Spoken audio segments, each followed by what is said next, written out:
जल्दबाजी एक शिक्षाप्रद कहानी। दो बौद्ध भिक्षुक एक मठ में रहा करते थे।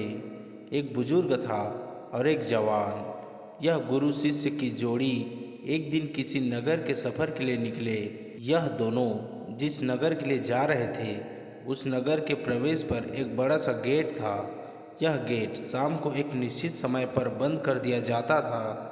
इन दोनों को उस नगर में बहुत ज़रूरी काम था, इसलिए वह किसी भी तरह गेट बंद होने से पहले उस नगर तक पहुंच जाना चाहते थे। लेकिन सिर्फ समय ही उनके लिए एक बाधा नहीं थी, एक और बड़ी बाधा थी इस नगर के रास्ते में आने वाले एक नदी। दोनों गुरु शिष्य बड़ी जल्दी में अपने सफ़र को ख़त्म करना चाहते थे।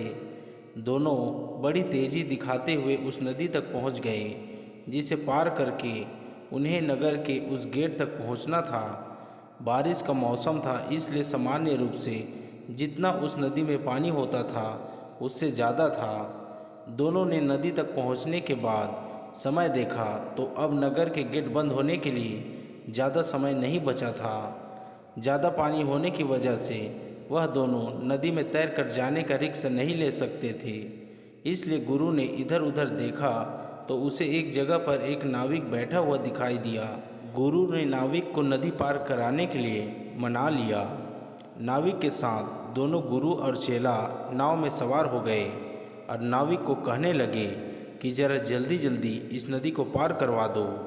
नाविक ज़रा अलग ही किस्म का शांत स्वभाव का आदमी था। नाविक बोला, जल्दी में कोई किसी मंजिल तक नहीं पहुंच सकता, जो भी होगा आराम से होगा। गुरु और चेले ने नाविक से कहा कि आराम से हम जाएंगे तो उस गेट के बंद होने से पहले नहीं पहुंच पाएंगे। नाविक बोला, आराम से जाओगे तो ही पहुंच पाओगे, जल्दीबाजी करोगे तो नहीं पहुंच पाओगे। नाविक अपनी गति से बिना उनकी बात सुने उन्हें किनारे तक ले गया।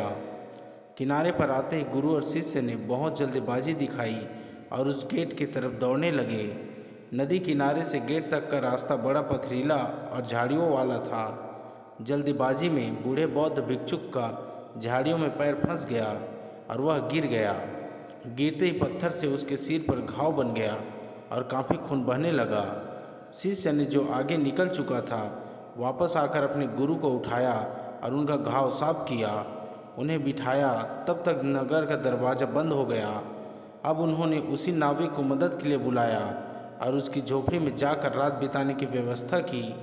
जब गुरु को थोड़ा अच्छा महसूस हुआ तब नाविक ने उससे कहा कि आप लोग मुझसे ज़्यादा ज्ञानी हैं, लेकिन मेरे थोड़े से ज्ञान पर जो मैंने किताबें पढ़कर नहीं बल्कि अपने अनुभव से पाया था, आपने ध्यान नहीं दिया।